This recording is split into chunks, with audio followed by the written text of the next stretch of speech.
Ladies and gentlemen, before we get started, this podcast is brought to you by Final Form Supplements. Final Form Supplements is a supplement brand with honesty labeling. So the labeling in supplements is Wild Wild West. Sometimes labels aren't honest. They have things in there that's on in there. We don't have to worry about that with Final Form Supplements. We got everything you need from protein powder, creatine, skin care, soap for your skin, handcrafted soap, and we have all kinds of things. Go to finalformsubs.com, that's SUPPS, finalformsubs.com, use promo code COACHSTRIB, all caps, no space, get 10% off your order, and make sure you like, comment, subscribe on whichever video you're watching here at Ivy Talks Podcast Network, and enjoy the show.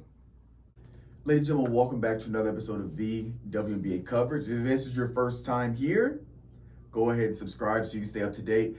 If it's not your first time, welcome back. We are getting started, kicked off with the playoffs for the WNBA. Before we get into that, I want to go over the final, we won't obviously talk about East-West. We'll just go over the final statistical leaders for the league, and then we'll go over seeding. And the first round has started. The first game was on Sunday. Obviously, I do these recordings on Monday.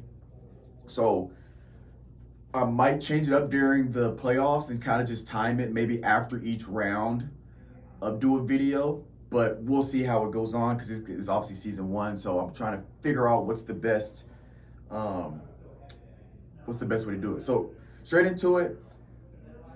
Point lead. Let's go into the statistical leaders. This is the final. The regular season has ended. We'll go over the final winners or the final players at the top of each of the statistical categories we've been going over and keeping track of all season. So Angel Wilson finishes number one on points per game at 26.9. Rebounds per game. Angel Reese finishes on top at 13.1. Caitlin Clark finishes on top at assists per game at 8.4. Steals per game. Ogunwobole finishes number one at 2.1. And blocks per game, Angel Wilson at 2.6 blocks per game. Now we're going to go into the overall seeding because as we've been talking about the last few episodes, that 8th spot was basically a dogfight between the Chicago Skies, Atlanta Dream, and the Washington Mystics. Washington Mystics came back and got there in the picture late. It literally came down to the last two games, but we'll go over the top 8. So seed number 1, New York Liberty. Number 2, Minnesota Lynx. Number 3, Connecticut Suns. Number 4, Las Vegas Aces. Number 5, Seattle Storm. 6, Indiana Fever. 7, Phoenix Mercury. And that 8th spot went to the Atlanta Dream. Shout out Tina Charles for getting that team into that spot. Because like Chicago Sky really had it there earlier on in the season. Midway through the season, Chicago Sky was looking good. They were flip-flopping back and forth between the 3rd and 4th spot in their conference between the Indiana Fever, but they kind of dropped out there with Angel Reese being injured. So quickly, we're going to go over the series because we're going to go over who's playing who and who's leading the series. One game has been played, and then there are games going on today. So this is going to drop on Wednesday. So by the time you're watching this, today is drops. Games are being played yesterday, the day I'm recording the video, so it's not going to be fully up to date. And that's why I'm thinking about changing the timing so the videos are dropping in between games or in between series, etc., etc. Anyway, Liberty's playing Atlanta Dream. Liberty is up 1-0. Liberty had a pretty dominant win there. Minnesota Lynx are up on the Mercury 1-0. Suns versus the Fever. Caitlin Clark started off a little rough. Suns are up on that 1-0. And Aces versus Seattle Storm. Aces started that one rough. First quarter, they shot 11% from the field, but they came back and ended up winning. There, they finished strong. That's what they've done all season. They finished strong.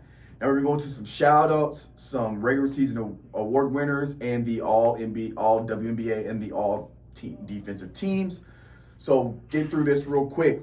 First shout out, Tina Charles. I forgot to mention this last episodes, but Tina Charles becomes the all-time rebound leader record for the WNBA with 4,007. It's more than that now, but that was the number that got her in that number 1 spot.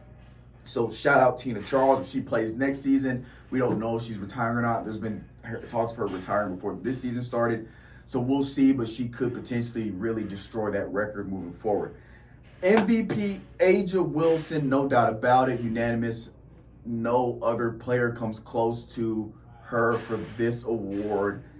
Aja Wilson, MVP, 26.9 rebounds per 26.9 points per game, 11.9 rebounds per game, 2.3 assists, and 2.6 blocks. Shout out Aja Wilson. Rookie of the Year, another one that was a clear cut, no questions asked. Caitlin Clark. I know I had talked about in previous episodes why I was saying Caitlin Clark really should be the winner is just her efficiency. Yes, Angel Reese is a dominant player on the boards. Yes, she's averaging a double-double, but her efficiency in shooting and scoring is not very good. Her field goal percentage is low 30s, not very good. Caitlin Clark's is significantly better than that, and she has a better three-point percentage, and she can score any level. She can score on any level. She can score close. She can finish at the rim. She's got a decent little mid-range game, and we all know what she can do behind the three-point line. So Caitlin Clark, 19.2 points per game, 5.7 rebounds per game, 8.4 assists. Caitlin Clark. All rookie team. We have Camille Cardoso, Chicago Sky, Caitlin Clark, Indiana Fever, Aaliyah Edwards, Washington Mystics, Rakia Jackson, LA Sparks, and Angel Reese, Chicago Sky. That's the all rookie team. Shout out to all those players, and congratulations for making that team. Sixth player of the year is Leonie Fibich, I believe. Fibich. New York Liberty, 6.7 points per game, 3 rebounds per game, 1.8 assists, 43% three-point shooting. And she was a really big factor for New York's Liberty success with Vandersloot and a couple of other players being injured. She really stepped in to help that team.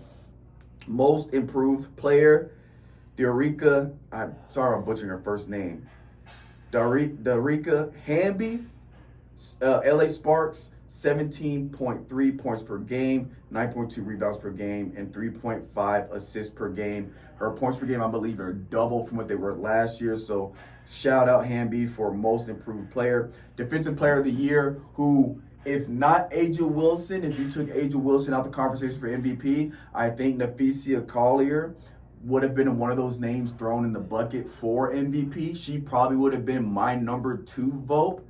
It's between her or Stewie, but she definitely would have been in the conversation as for my number 2 vote, Naphesia Collier, Defensive Player of the Year. Minnesota Lynx, 20.4 points per game, 9.7 rebounds per game, 3.4 assists, and almost 2 steals per game at 1.9 steals per game. Shout out to Naphesia Collier, and she's really playing really good basketball with the Minnesota Lynx.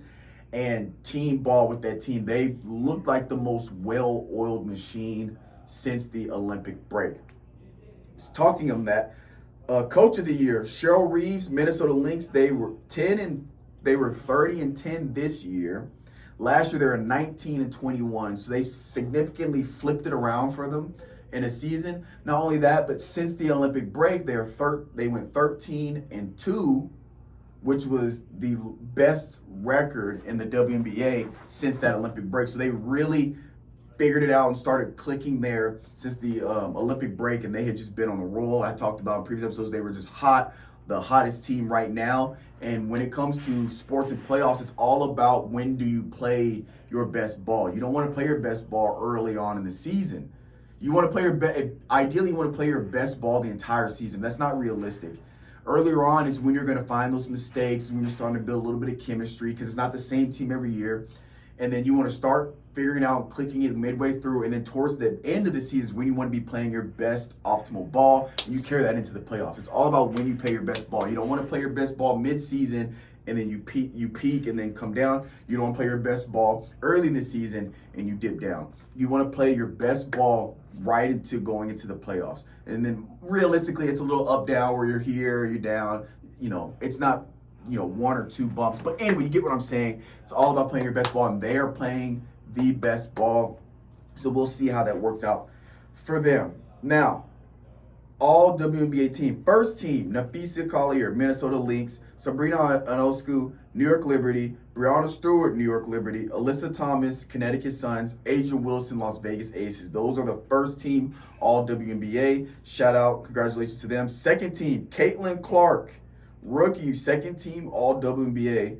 Then we have Kaylee Copper, Phoenix Mercury, Jaquel Jones, New York Liberty, Arike Ogbale, Dallas Wings, and Nika Agumaike. I'm sorry, I'm butchering these names, but y'all get what I'm saying. Seattle Storms. That is second team All WNBA. All defensive team, first team, Natasha Cloud, Naphesia Collier, Brianna Stewart, Alyssa Thomas, and Adrian Wilson. Basically the same as the first team. The only difference is Natasha Cloud instead of Sabrina Ioscu. But that's first team All defense. Second team is DeWanna Bonner, Connecticut Suns, Dijawai, Carrington, Connecticut Suns, Jaquel Jones, New York Liberty, Eggsy Magbegor, Seattle Storm, and Alana Smith, Minnesota Lynx. Again, I am sorry if I'm butchering these names because I don't want to butcher these names, but I'm sorry. Anyway, that is second team All defense. So that's kind of what we're looking at right now. Again, pretty much all the higher seeds are up 1-0 in the series. So in the WNBA, it's best out of 3, not best out of 7. I believe the finals are best out of 7, but leading up before the finals, it's best out of 3. So these series will be shorter compared to what people are used to in the NBA. And again, games are going on today. So some of these series could end tonight. Some of them could be extended to game 3s. But again, I will probably just do a video the day of that night or the day after as the series ends. I'm still figuring out how I want to do it. I don't know if I want to wait till all of round 1 is done or do a video for each series when those end. I'm not sure, but that's why you need to go ahead and hit that subscribe button so you can stay up to date for when these episodes drop here at Ivy Talks Podcast Network. But this is all for this episode. We'll catch you guys next time.